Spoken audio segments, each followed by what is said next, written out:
Retour. C'est Charles Chaplin.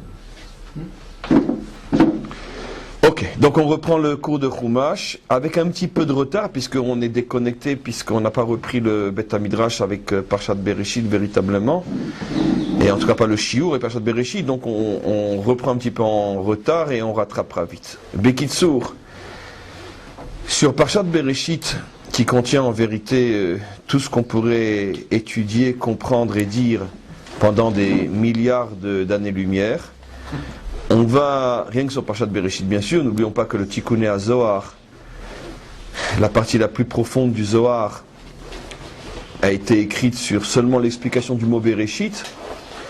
Donc ne parlons pas de la Parshat Bereshit. En tout cas, un point important, c'est Adam. C'est la finalité de la création, le pourquoi de la création. Et au niveau de Adam, on va se poser la question de savoir d'où vient ce nom. Que signifie Adam? Alors, la plupart d'entre nous savent que le mot Adam vient du mot Adama. Comme il a été fait à partir de la terre, du moins son corps, parce que son âme, Vayipar Be'apav Nishmat Chaim, son âme vient du divin, Chelek Elokam Ima Al Mamash, une partie du divin véritablement. Mais en tout cas, le corps, le réceptacle, lui, provient de Adama. Afar Mina Adama. Et donc, comme son corps vient de Adama, c'est pour ça qu'on l'a appelé Adam. Malgré tout, la question se pose, même d'après cette explication-là, il y a au moins deux questions qui se posent. Pourquoi l'homme serait appelé du nom de son corps et pas du nom de son âme? Et au même moment où on nous dit que le corps a été fait à partir de Adama, on nous dit aussi que l'âme a été faite à partir d'Hachem. Donc on aurait pu l'appeler, je sais pas moi, Neshama ou Ruar ou tout ce que vous voulez, ou Vaipar, du nom de il a soufflé en lui. Bekitsour, un nom qui fait allusion à la partie noble qu'il y a en lui, pas dans la partie basse. Donc la question est une question énorme. C'est difficile de dire que le mot Adam, c'est parce qu'il vient de la Adama, parce que, encore une fois, la question est comme je l'ai posée. Deuxièmement, dire que le mot Adam vient du mot Adama. Je sais pas, maintenant la deuxième question, c'est pas non plus juste, puisque alors la question se pose, alors maintenant sur Adama, et pourquoi Adama s'appelle Adama? Adama, qu'est-ce qu'il y a dans le mot Adama de tellement extraordinaire qui fait que ça va être le nom figé pour l'éternité de Adam? Indépendamment de la première question qui est pourquoi on ne l'aurait pas appelé du nom de son âme, je demande dans le mot Adama lui-même, qu'y a-t-il de tellement extraordinaire pour que ça devienne le nom de Adam? D'autant plus que l'on sait qu'un nom c'est quelque chose qui contient toute la ma'ou, toute l'essence de celui qui porte le nom. Et en quoi dans la terre il y a toute l'essence de celui que nous appelons l'homme. Alors, en vérité, il faut savoir que tout ce qu'on a dit est faux, parce que la raison pour laquelle l'homme s'appelle Adama, c'est pas du tout Adam, c'est pas du tout parce qu'il vient de la terre. Mais c'est parce que le mot Adam vient du mot Ledamot, domé, qui veut dire ressembler. Ça, c'est la véritable explication, car la preuve que c'est la véritable explication, c'est que c'est dans le mot lui-même. Si on cherche quelle est la racine du mot Adam, c'est le mot domé, les damot. Et ça fait allusion à ce que nous dit la Torah, Bedemut Elokim Asa Oto. Bedemut, demut, domé, que dans la mesure où cette créature est, et de plus elle est la seule qui est domée, qui ressemble au divin, c'est pour ça qu'on l'a appelé Adam, et avec le Aleph au début, ceux qui ont eu la chance d'aller à l'Ulpan savent que quand on met un Aleph au début, c'est le futur. Adam, celui qui tend à ressembler à, celui qui aspire à ressembler au divin. C'est la traduction exacte, universitaire du mot Adam. Adom, adomé, celui qui tend vers la ressemblance. Voilà. Ça, c'est la véritable raison du mot Adam. Et donc ça n'a rien à voir avec Adama. On comprend maintenant qu'on a répondu pratiquement à toutes les questions qu'on avait demandées, Pourquoi on l'appelle du nom de la terre alors qu'on aurait dû l'appeler du nom de son âme? En vérité, mais justement, on l'a appelé du nom de son âme. Justement, on a complètement renversé la vapeur. On l'a appelé du nom de son âme, puisque Adam veut dire celui qui ressemblera au divin. Et comment tu peux ressembler au divin si ce n'est qu'avec ton âme? Donc la seule question qui reste maintenant, c'est pourquoi la terre s'appelle Adama. Vous voyez comment on a renversé la question? La question était pourquoi l'homme s'appelle du nom de la terre? On a expliqué que l'homme ne s'appelle pas du nom de la terre, il s'appelle du nom de Dieu. Et c'est ce que dit le verset, Adamé le Elion. C'est Job qui dit ça, Adamé le Elion, je voulais toute ma vie ressembler à celui qui est au-dessus de moi. Le mot Adam. Donc la question, comme j'explique maintenant, elle est sur la terre. Pourquoi la terre s'appelle Adama? Qu'est-ce qu'elle a à voir elle avec le divin? De là, on comprend une allusion extraordinaire qui a deux volets. Première allusion c'est que l'on dit à cette créature, tu veux ressembler à Dieu?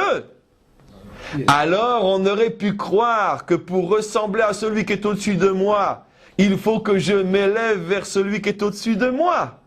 Sur ça, la Torah vient répondre, non, Adama, pour monter vers Dieu, il faut descendre vers la terre. Adama, l'endroit où va se créer la ressemblance n'est pas en haut, mais en bas. C'est ce que disent nos maîtres. Nitava kadosh baruchu liot lo dira batartonim. Dieu n'est pas en haut, il est en bas.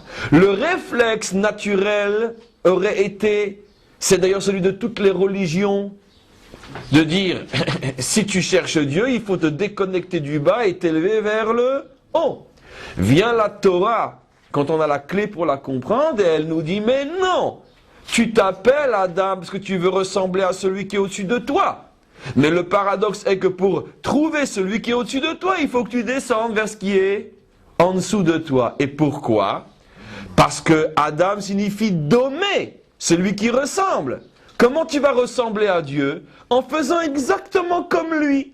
De la même manière que Dieu, quand il a décidé de créer, a abandonné les sphères les plus élevées pour pouvoir descendre grâce au tzimtzum, à la contraction et tout ce qu'on apprend dans la Kabbalah et la Chassidoute. Il est descendu pour que le monde puisse apparaître, puisque même les aspects les plus élevés du monde ne peuvent apparaître qu'après des milliards et des milliards de contractions du divin, à plus forte raison nous dans notre système à nous terrestre.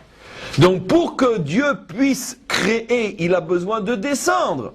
Donc si tu lui ressembles, tu dois être comme lui. Pour le trouver, il faut que tu aies le même type de comportement. Plus tu vas descendre et plus tu vas le trouver. Donc c'est exactement le contraire de ce qu'on apprend au catéchisme au Talmud Torah. C'est pas parce que l'homme vient de la terre et c'est un affreux matérialiste qu'on l'a appelé Adam. Mais non, c'est exactement le contraire. C'est que l'homme doit descendre vers la terre pour pouvoir trouver Dieu. Ah, finalement, c'est quand il est enterré dans la terre qu'il est le plus près de Dieu. Comment? Finalement, c'est quand il se retrouve dans la terre qu'il est le plus près de Dieu.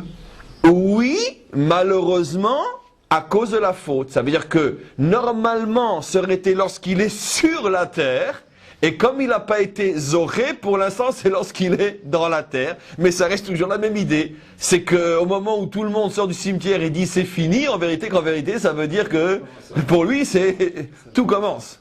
Puisque c'est là qu'il se retrouve vraiment devant Dieu.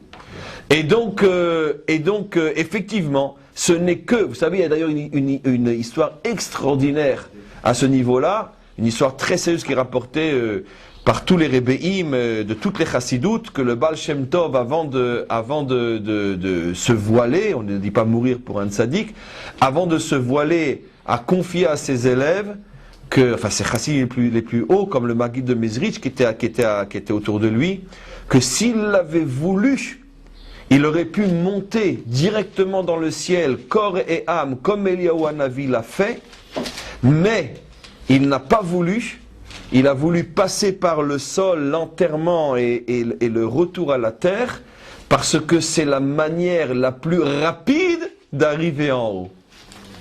Et que Kaviachol, d'une certaine manière, Eliyahu Hanavi s'était trompé de chemin. Exactement le contraire de ce qu'on voit. Ouais, comme ça il a dit Baal Shem Tov. Et le contraire. On voit quelqu'un qui directement, comme c'est marqué dans le Tanar, arrive lui-même, hop, il est pris par un rouard qui vient le chercher. Qu'est-ce qu'il peut y avoir de plus rapide que ça? Et en vérité, le Baal Shem Tov répond que quand il est arrivé, Eliyahu là-haut, en vérité, il a cherché et il n'a pas trouvé. C'est pour ça qu'il est toujours. Pourquoi on dit que Eliyahu il revient constamment? Comment? Parce qu'il n'a pas trouvé la porte là-haut. S'il était passé par le bas, il l'aurait trouvé. C'est une blague, mais ô combien profonde. Celui qui veut y aller directement par le haut, il ne trouvera jamais la porte. Il faut que ça passe par le bas. Et donc, qu'est-ce que ça veut dire passer par le bas? Ça veut dire que Adam, qui s'appelle Adam parce qu'il est domé la Elyon, va transformer le monde au point que le monde va s'appeler Adama. Écoutez le chidouche. C'est pas que Adam s'est appelé Adam après Adama. Non. C'est Adama qui s'est appelé Adama à cause de Adam. Regardez le chidouche. Qu'est-ce que ça veut dire que la terre s'appelle Adama? Lorsque l'homme arrive à transformer le monde d'en bas, de sorte que le monde d'en bas, lui aussi, se met à ressembler au monde d'en haut, c'est alors qu'il s'appelle Adama. Une merveille. La différence entre Adama et Arès. Chazak, j'allais y arriver, vous l'avez deviné. Ce qui veut dire que quand le monde s'appelle Adama, il est très élevé, très élevé. Et maintenant vous comprenez pourquoi pendant tout le récit de la création n'apparaît que le mot Eretz. Et la première fois qu'apparaît le mot Adama, c'est après le récit de la création, lorsqu'on revient sur l'homme et que la Torah dit qu'il ne pleuvait pas encore, qui Adam Aïn, la Avod est à Adama. La première fois qu'apparaît le mot Adama. L'homme, c'est celui qui est Oved et Adama. Celui qui va transformer le monde. Oved et Adama. En plus, avec tous les rémazim de la Kabbalah, qui Adam Aïn, la Avod et Adama. Comment l'homme arrive à transformer le monde? Lorsqu'il est Aïn, lorsqu'il s'annule complètement. Avodat Tfila, comme c'est d'après Rashi, ou la Avoda de Messirut Nefesh, etc., etc., etc.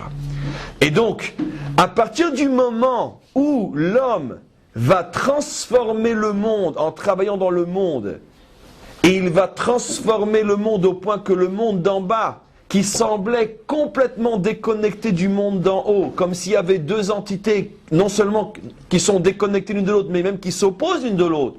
Lorsque l'homme va révéler que le monde d'en bas n'est que le reflet du monde d'en haut, Adamé, à ce moment-là, le monde ne s'appelle plus Eretz, mais Adama. C'est le niveau le plus haut. Et que signifie Eretz? C'est comme Adam, il y a un Aleph au début. La racine c'est Retz, la chon Ratson. Disent nos maîtres, Eretz, celle qui veut accomplir la volonté de Dieu. Et qu'est-ce que c'est Adama?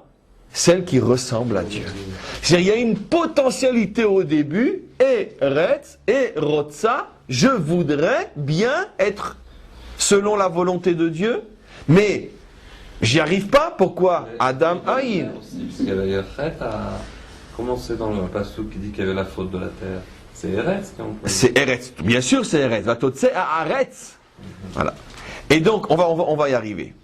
Et donc, la terre a une potentialité que Dieu y a mis. Ça veut dire que Dieu a créé le monde matériel avec une potentialité de vouloir faire sa propre volonté à Dieu, avec un S majuscule. Mais la terre n'y arrive pas tant qu'il n'y a pas un homme, la Avod est à Adama. Il faut qu'il y ait un homme qui transforme ce monde, voilà. Et de là, on apprend une chose extraordinaire. Qu'est-ce que c'est être un Adam? C'est être capable, et je le dis maintenant de la manière la plus pachoute, mais tellement forte, dans ce monde artsi, dans ce monde terrestre, de trouver la ressemblance partout. C'est-à-dire qu'à chaque fois qu'il t'arrive quelque chose, à chaque fois que tu fais quelque chose, à chaque fois que tu es dans quelque chose, tout de suite te poser la question, qu'est-ce que Hachem veut? C'est ça le sens du Yehoud. Qu'est-ce que Hachem veut? Puisque le monde d'en bas doit s'appeler, grâce à mon travail, Adama Domé la Elion.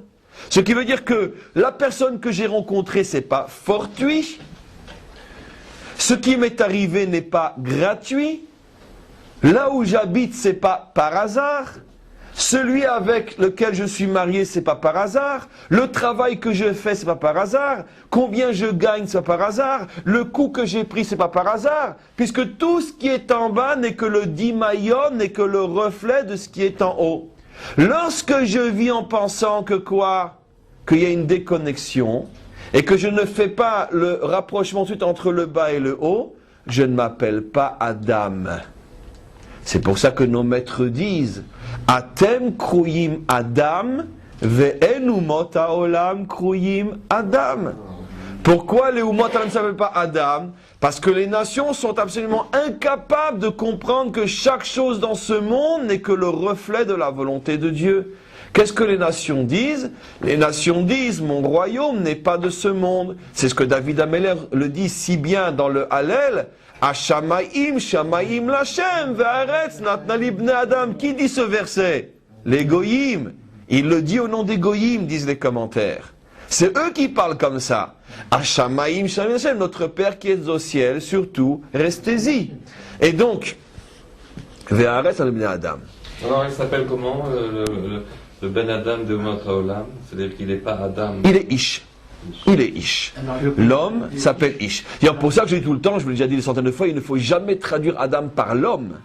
Parce que Bevadaï que les nations sont des hommes. Ben Noah, c'est un homme.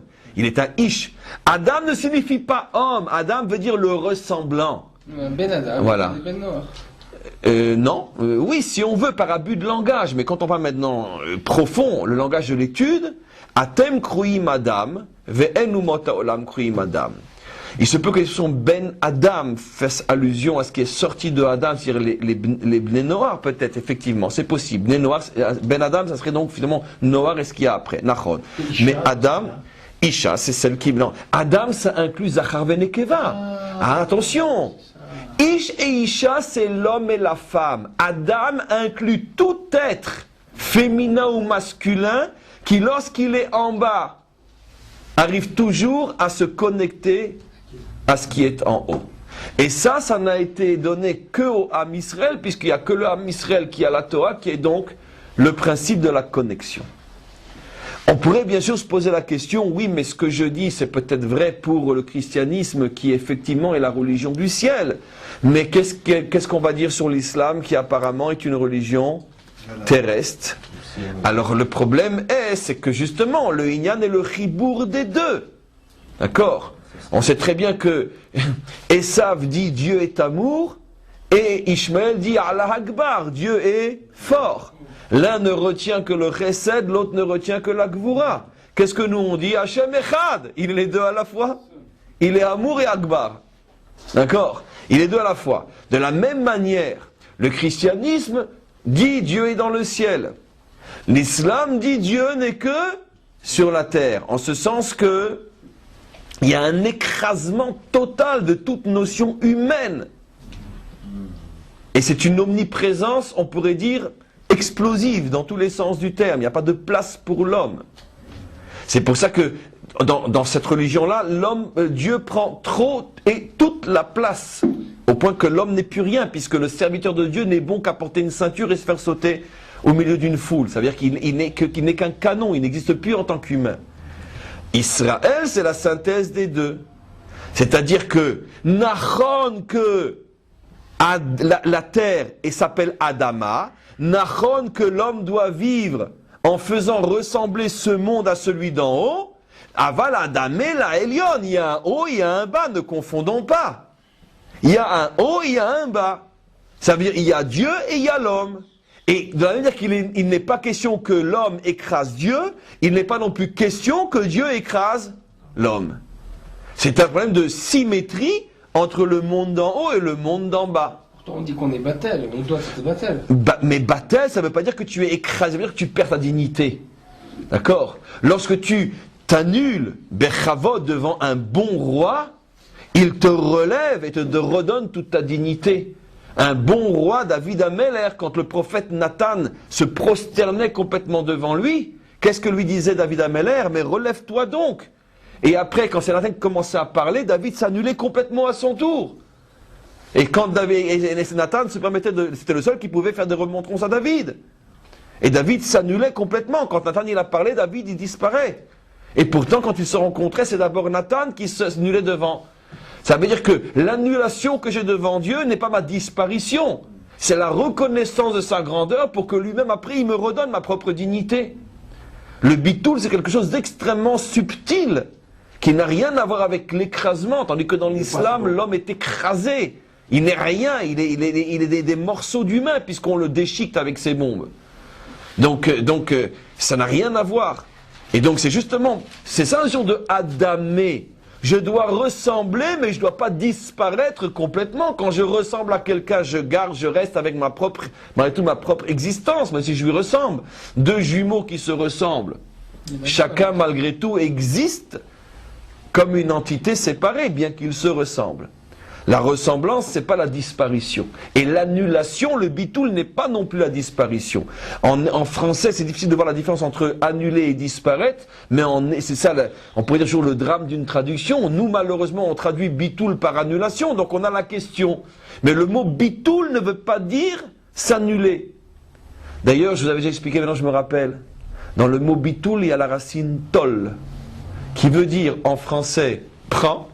Ça veut dire c'est le contraire. En m'annulant, c'est à ce moment-là que je prends, je suis notel, puisque Dieu me redonne ma dignité. Et en araméen, le mot toul veut dire l'ombre. Ça veut dire que je me mets à l'ombre de Dieu. Mais ça ne veut pas dire que je disparais. Ça veut dire que je m'efface devant lui. C'est pas facile. Mais je suis, voilà. Mais j'existe encore comme une ombre qui existe. Au contraire, si déjà ça me fait penser, peut-être c'est dans ce sens-là qu'il faut chercher. On dit que les chédim, les démons n'ont pas d'ombre. Ils ne font pas d'ombre. C'est-à-dire que chez eux, il y a pas, c'est-à-dire où ils disparaissent complètement, où ils existent complètement. Mais il n'y a pas la notion d'être à côté d'eux. Ça, il n'y a pas. Quand on dit à Adam, c'est le domaine Elion ou c'est... Ah oui. Oui, mais c'est sa spécificité aussi. Ah oui, Dmut à Adam, c'est la spécificité adamique qui est la ressemblance. Voilà. Donc on a compris quelque chose déjà maintenant d'extraordinaire. D'où vient le mot Adam? Alors, je reviens sur une question qu'on avait demandé. Pourquoi l'homme ne serait-il pas appelé du nom de sa neshama? Alors, je sais que j'ai déjà expliqué, mais je reviens avec plus de précision, parce que justement, pour que sa neshama se révèle véritablement à lui, ça passe par le travail du bas, du travail sur le bas, qui est la transformation du monde matériel. Alors maintenant, Richard a suggéré, j'avais l'intention de le faire aussi dans la suite du petit cours, où intervient la faute de Adam là-dedans. On a déjà, je pense, depuis des années, parlé des centaines de fois, à chaque fois un aspect différent sur ce qu'a été la faute d'Adam Arishon. Kevan chez En Bet Midrash Bli Chidush, il n'y a pas d'études sans nouveauté. On va aujourd'hui voir un aspect un petit peu nouveau, en tout cas, et l'élaborer de manière un petit peu nouvelle. On sait que la faute a commencé justement par le fait que Eretz n'a pas voulu être Adama. Pourquoi? Quand Hachem a dit à la terre, fais sortir des arbres fruitiers qui auront des fruits, c'est-à-dire des arbres dont le tronc lui-même est un fruit, qui portera peut-être des fruits encore meilleurs que son tronc, mais le tronc est déjà un fruit, d'accord? La terre a eu peur, Eretz a eu peur, et elle a fait sortir un tronc immangeable qui ne porte que des fruits. Les Chazal disent que le fruit que l'arbre porte maintenant est moins bon que ce qu'aurait dû être le tronc d'un arbre s'il était sorti comme il devait sortir. Il aurait dû sortir avec un tronc extrêmement juteux, avec des fruits extraordinaires qu'on ne connaîtra pas dans ce monde. Et comme il est sorti, tout est descendu de niveau, il est sorti avec un tronc immangeable et des fruits moins bons, même les fruits exotiques, que ce qu'aurait dû être le tronc de l'arbre qui était prévu. Bon, tout ça c'est un machal, bien sûr. Qu'est-ce que ça signifie au niveau profond? Alors c'est pour ça que j'ai dit qu'elle n'a pas voulu être Adama. Finalement, si on regarde ce que fait Dieu, Dieu par rapport à son monde, c'est un tronc fruit qui porte des fruits. Ça veut dire qu'il se met dans une situation, on pourrait dire, de risque total. Parce que tout le monde a compris que pourquoi la terre n'a pas voulu? Parce qu'elle n'a pas voulu prendre de risque. Elle s'est dit quoi? Si je sors des arbres qui se mangent entièrement, qu'est-ce que vont faire les hommes? Ils vont tout bouffer. Elle n'a pas eu tellement tort. Regardez le problème écologique qu'on a aujourd'hui. L'homme prend tout, il ne respecte rien. Tant qu'on peut prendre, on prend, et puis quand on sera tous morts, eh ben les riches auront peut-être refait un monde sur la Lune et les autres ils crèveront tous. D'accord? Il y a déjà des projets aujourd'hui immobiliers dans le secret, on pourrait dire, de l'histoire, de grands financiers préparent des projets de reconstruire le monde sur d'autres planètes, puisqu'on sait que celui-là, il n'en a plus que pour quelques centaines de milliers d'années. Catastrophe. Il y a beaucoup d'Israéliens qui achètent des parts. Ouais, bien sûr, mais c'est très sérieux. D'ailleurs, j'imagine que les promoteurs les plus riches doivent être d'après les Israéliens. Ouais. Et dans ce genre, ils savent tout vendre. Il y a qu'à voir le film du robot. Voilà. Et donc, maintenant, je reviens au sérieux. Donc, qu'est-ce qui se passe? Il se passe que, finalement, la Terre, elle a prévu quelque chose que l'on vit aujourd'hui. L'homme puise toutes les énergies jusqu'à ce que mort s'en suive. Il n'y a plus de respect. Et donc, la Terre s'est dit, si je sors un arbre qui est bon depuis sa racine, en quelques siècles, tout va être bouffé. La Terre va donc plus pouvoir se renouveler. Donc, je connais mon bonhomme qui se contente de prendre sa pomme et qui me laisse tranquille. Mais c'est pas par rapport à Adam, c'est par rapport à l'ordre de Dieu qu'elle a fauté. Il n'y avait pas encore Adam. Nahon, mais... Elle a prévu. La Terre a très bien compris, je parle au niveau du machal, bien sûr, à quoi sert un arbre. Un arbre, il sert à quoi? Il sert à nourrir les hommes. Enfin, à nourrir les animaux, peu importe. Il sert à nourrir les créatures vivantes, dont la plus importante, c'est l'homme. Et donc, automatiquement, elle a compris que sa fonction d'être la terre nourricière, si elle nourrit depuis la racine jusqu'au fruit, l'homme, comme c'est un goinfre, il va tout bouffer. Et donc, elle s'est refusée. Elle a dit, je ne donne qu'une partie de moi. En ce sens-là, elle n'a pas été Adama, elle n'a pas voulu ressembler à Dieu. Parce que qu'est-ce qu'il fait Dieu? Lui, il donne tout. D'où on sait qu'il donne tout, Dieu. Il donne tout jusqu'à se faire bouffer complètement. Il est infini, lui. Qu'est-ce qu'il fait, Dieu? C'est vrai, c'est une bonne question, Razak, mais on va répondre à ça aussi. Puisque quoi? Il se donne même dans celui qui le prend pour lui cracher au visage. Donc il se laisse bouffer entièrement, le bon Dieu. Puisqu'au moment où l'homme se lève et il dit « je ne crois pas en toi », à ce moment-là, il le dit avec les forces qui lui sont données par celui qu'il est en train de nier. Donc Dieu, il se fait entièrement bouffer par sa créature. Et malgré tout, il est là avec humilité, il ne se retire pas. Au moment où le rachat dit « je ne crois pas en toi », il suffirait qu'il se retire de lui et l'autre il serait désintégré comme dans Matrix. Et non, il ne le fait pas. Mais tu veux me pas croire en moi, moi je suis bouffé par ta bêtise et ta méchanceté, mais je reste en toi. Donc Dieu lui prend ce risque, la terre n'a pas voulu. Ah, tu réponds et tu as tout à fait raison. Ouais, mais attends, c'est pas comparable. Le bon Dieu, il peut se faire bouffer, de toute façon il est infini, il peut se renouveler complètement. Et à chaque fois. Eh bien, sache que si la terre avait accepté, eh bien, ce serait dévoilé immédiatement ce qu'on appelle l'éternité. C'est quoi la Nitzriout? C'est quoi le Olam Haba? Où le monde créé sera comme Dieu, il sera éternel. Mais seulement c'était ça l'épreuve de la terre. D'imaginer qu'en échange de son don de soi, que si elle accepte de se sacrifier entièrement, Hachem, comme il le fait toujours, quand on lui donne un petit peu, il rend double, il rend multiplié par des milliards. Seulement, il y a juste le temps de l'épreuve où tu ne le sais pas encore. Au moment où on a bécochi de quoi manger, donner le maaser, c'est dur, c'est vrai, mais Hachem il dit, mais idiot, si tu savais l'affaire, la bonne affaire, je te réserve, si tu donnes ce maaser maintenant que c'est dur de le donner. Mais au moment où on doit donner le maaser, on ne la voit pas la bonne affaire. Donc automatiquement, on est coincé dans les limites et on passe à côté de l'infini. Mais c'est comme ça que ça fonctionne avec Hachem. Il est constamment prêt à te donner l'infini, mais à condition que tu sois comme lui. Laisse-toi bouffer, c'est-à-dire quand tu t'investis, investis-toi jusqu'au bout. Et donc la terre n'a pas eu ce courage, elle a dit non, moi je prends mes précautions, elle a donné sa petite pomme, et ça a été ça la faute de Adam. Pourquoi c'est des fruits mortels? Pourquoi c'est des fruits qui tuent? D'accord? C'est ce que disent Chazal dans leur langage caché, ils disent ne mange jamais à la table d'un radin. Parce que le pain que tu mets dans ta bouche, il va te tuer. Parce qu'il te regarde avec de tels yeux qu'il est empoisonné. D'accord? Comme ça, c'est une ordonnance. Ne prends jamais rien de quelqu'un d'avare. Parce que c'est empoisonné. S'il te le donne, parce qu'il ne peut pas faire autrement, il a honte, il est coincé, etc. Mais sache que ce qu'il te donne, ça va te faire crever. Pourquoi? Parce qu'il met tellement de Einara là-dedans que ça va te tuer. Donc, ou tu prends quelqu'un qui a bon cœur, ou ne prends pas. C'est pour ça que les très très très grandes sadikim avaient l'habitude de ne jamais rien prendre de personne, ne sachant pas de qui ils prennent. Et c'est tellement vrai que le verset dit sonnez matanot, yahye. Celui qui veut vivre longtemps, qu'il ne prenne de cadeaux de personne. Et ben, il faut se vivre comme ça. Tu reçois de quelqu'un, arrange-toi pour lui donner toi aussi. Mais la gratuité est mortelle. Pourquoi? Parce que la gratuité, elle m'avilit. En plus, elle me met en danger. J'ai reçu quelque chose, j'ai pas mérité, j'ai rien fait en échange. Il y a de grandes chances qu'il me le donne avec du Einara, ça va me tuer. Donc, sois toujours, on pourrait dire, méritant de ce que tu reçois. Je parle pas d'un cadeau qu'on se fait, famille, machin, je parle pas de ça. Mais je parle, en général, dans les relations humaines. Sonnez matin tirquier. Et donc, c'est ce qui s'est passé ici. À partir du moment où la terre a refusé de donner tout ce qu'elle avait, elle n'a donné que l'extrémité, le fruit. À ce moment-là, les fruits sont empoisonnés. Ils sont très dangereux, il ne faut pas les manger. Quel est le nimshal? À quoi ça fait allusion tout ça? Ce sont des machalim, à quoi ça fait allusion?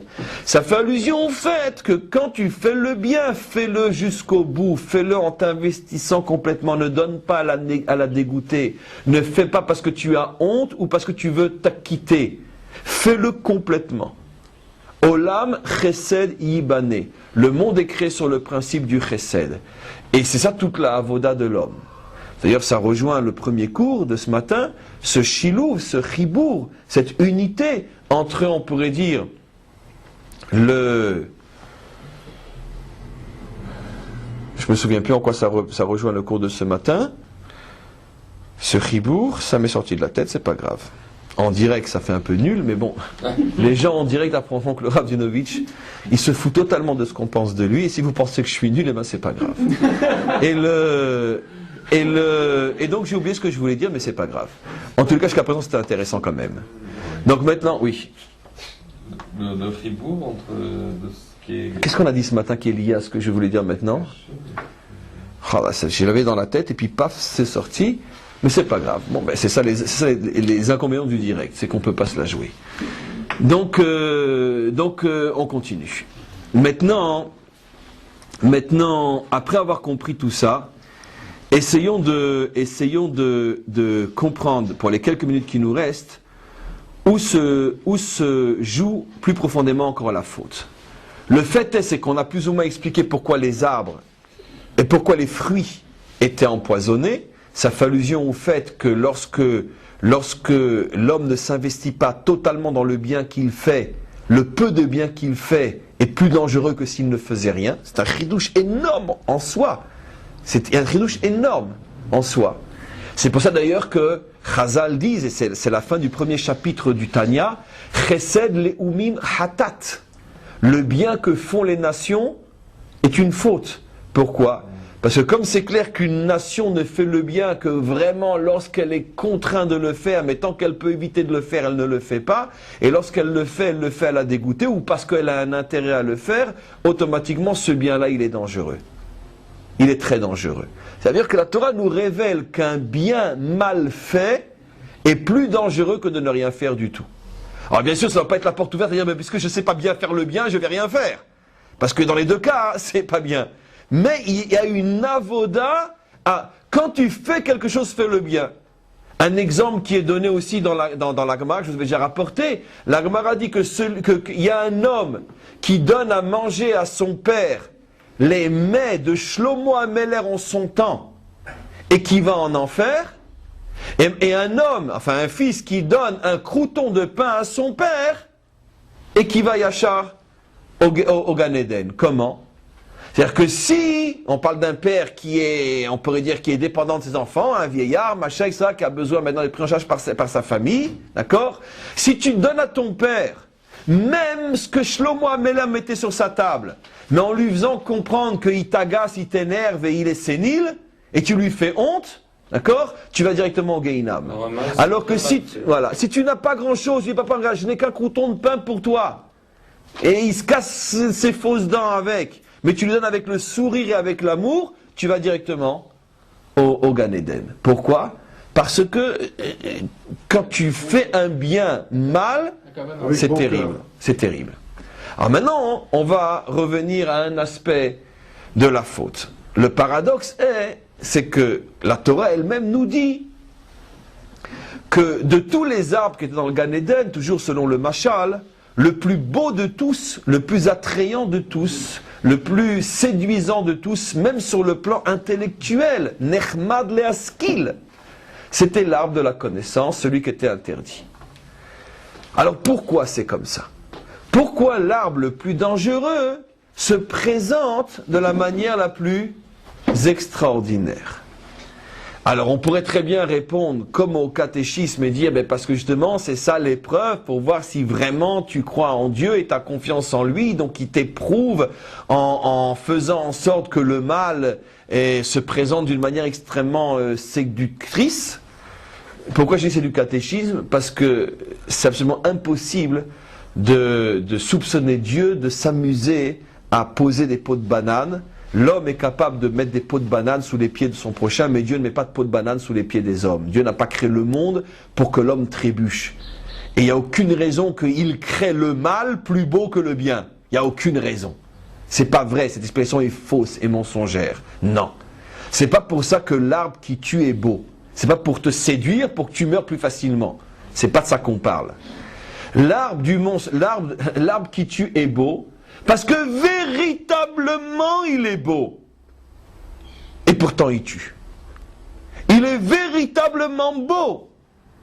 Parce qu'il est beau. Avec tout ce que cela veut dire. Mais il tue. C'est-à-dire que la Torah nous révèle que quelque chose peut être fondamentalement bien et malgré tout, dans ce contexte présent, être fondamentalement dangereux. Prenons un exemple simple dans la vie de tous les jours. Dans notre actualité. Quelle est de toutes les valeurs auxquelles et pour lesquelles le peuple juif se bat, quelle est la plus haute de toutes les valeurs? Le shalom. On termine depuis des millénaires, 3 fois par jour à notre filote par le shalom. La seule des qualités, le seul des attributs qui est en même temps un des noms divins. C'est pour ça qu'on peut dire Rachum, même Emet dans les toilettes. On ne peut pas dire shalom. Je profite juste pour faire une petite parenthèse, je vous en supplie. Arrêtez, si ce n'est pas déjà fait, d'arrêter de dire Shabbat shalom dans un mikvé. On n'a pas à dire le mot shalom dans un mikvé. Combien de gens se trompent? On dit good Shabbos si on est de chez nous, ou on dit un bon Shabbat si on est de chez nous aussi. Ou Shabbat Tov. Mais pas Shabbat Shalom, parce que dans un endroit où les gens sont nus, on ne peut pas prononcer le mot Shalom. Je ferme la parenthèse. Et donc, le Shalom est quelque chose d'extrêmement élevé. Et pourtant, regardons que dans notre génération, d'accord, ce que peut devenir le Shalom. D'accord. Le point de départ, la raison d'une shvichut damim, d'un coulage de sang inimaginable. D'accord. Donc on voit à quel point une valeur, aussi extraordinaire soit-elle, peut devenir la source de toutes les catastrophes. Combien de mensonges, combien de souffrances, combien de terrorisme, à cause de ce foutu shalom qu'on n'atteindra bien sûr jamais, je rajoute, de cette manière. Tant qu'on essaiera d'arriver au shalom sans ce que nous dit de faire la Torah, on n'aura que des attentats et du sang qui coule. Mais la valeur reste une valeur extraordinaire. Alors pourquoi elle peut tuer? Le jour où tu mangeras, tu mourras. C'est exactement ce que dit le rabbi en son temps. C'est rien que vous commencez à parler avec eux, vous mourrez. C'est la répétition dans l'histoire de la faute de Adam Arishon. Ah mais c'est tellement beau le shalom. David Ameller disait poursuivez le shalom, même s'il vous échappe, courez-lui derrière. C'est beau le shalom, oui, mais l'arbre qui a tué Adam Arishon était aussi le plus beau des arbres, et pourtant il a tué Adam Arishon. Et pourquoi? Parce qu'il y a toujours ce problème de précipitation. Shalom, achav. tout de suite. Tu ne veux pas payer le prix de l'attente et de la construction, et peut-être que c'est pas ta génération qui le verra, peut-être que c'est pas celle de tes enfants, et peut-être qu'effectivement il faudra que pendant 100 ou 150 ans, un juif vive sur sa terre avec un fusil à la main. C'est le prix à payer pour que, sauf kol sauf, un jour on puisse avoir un vrai shalom, celui de la délivrance finale. Mais moi, comme je veux tellement tout de suite, c'est pour ça que je ne suis pas prêt à payer le prix de la patience, et le fruit bon en soi se transforme en poison. Le shalom, bonne chose en soi, se transforme en attentat. Et donc, c'est de là que vient le Ari Kadosh. Et dans son langage codé, il nous dit que si Adam Arishon avait eu la patience d'attendre jusqu'à Motzei Shabbat, Hachem lui aurait dit de faire Melavé Malka sur cet arbre-là. Ça veut dire que l'arbre qui tue vendredi se serait transformé en Seouda de mitzvah Motzei Shabbat. C'est ça le ribourg avec le cours de tout à l'heure, c'est qu'une réalité dans un domaine relatif, elle est changée. Chazak, c'est ça que je cherchais qui m'a échappé, le court-circuit, le ribourg avec le cours de ce matin. C'est-à-dire que tout n'est vrai que selon sa réalité. Cet arbre-là, dans la réalité du vendredi, dans le chol, dans le profane, avant que ne soient descendues dans le monde les lumières du Shabbat, dans ce contexte-là, cet arbre tue. Le même arbre, Motzei Shabbat, après que le monde ait reçu les lumières du Shabbat, cet arbre-là est le plus beau des arbres. Tout n'est vrai que dans son contexte, il n'y a pas de vérité absolue. Le seul absolu vrai, c'est Dieu. En dehors de ça, il n'y a que des vérités qui sont vraies dans le contexte présent. Nekuda. Et c'est ça ce qui a fait disjoncter Adam. Adam, c'était finalement le premier Shalom Arshav de l'histoire. Il a dit, mais attends, c'est absolument impossible que cet arbre-là soit défendu. C'est le plus beau de tous. Et c'est sûr que Dieu ne s'amuse pas à créer un arbre beau s'il n'est pas beau. Et il a eu raison, cet arbre-là était beau parce qu'il est effectivement beau. Quelle était la faute? Attends 24 heures. Au niveau de l'histoire, c'est-à-dire attends des fois des décennies, des générations entières, et n'aie pas peur de vivre avec un fusil à la main, car c'est avec un fusil à la main qu'on arrive, sauf kol sauf, au shalom. Et c'est vrai dans tous les domaines de l'existence. La plupart des hommes chutent d'une manière dramatique, non parce qu'ils ont fait le mal, mais parce qu'ils ont mal fait le bien, comme je le dis constamment. Et c'est ça le premier message de la Torah. Le juif n'est pas concerné par le mal en tant que tel. Il n'a pas besoin de la Torah pour ça. C'est ce qu'on appelle le Derech Eretz, chez Kadma la Torah. Pour savoir qu'il ne faut pas être un voleur, un tueur, un violeur, je n'ai pas besoin de la Torah. Derech Eretz, les 7 lois de Noir me suffisent. La Torah, elle vient m'apprendre à bien faire le bien. Parce qu'il faut savoir que c'est pas parce que c'est bien que tu peux le faire de n'importe quelle manière. Et quand tu fais mal le bien, ça peut être une catastrophe. Atkan pour aujourd'hui.